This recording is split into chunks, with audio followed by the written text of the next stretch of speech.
આજે બનાવીશું ચાઇનીઝ પકોડી। પહેલાં કોબી, ગાજર, શિમલા મરચું, ડુંગળી, ખમણેલું બટેટું, આદું, કોથમીર,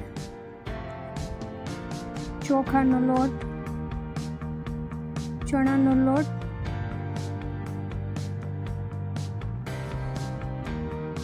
જીરું, હિંગ, green sauce, red chilli, soya sauce, ટમેટા સોસ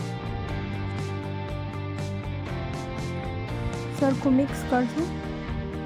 પછી તેના ભજીયા પાડશું।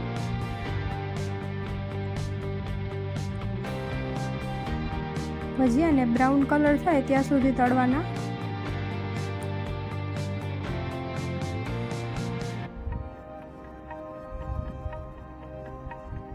ભજીયાને ટમેટા સોસ સાથે સર્વ કરશું। મારી ચેનલને લાઈક કરો, શેર કરો અને સબસ્ક્રાઈબ કરો।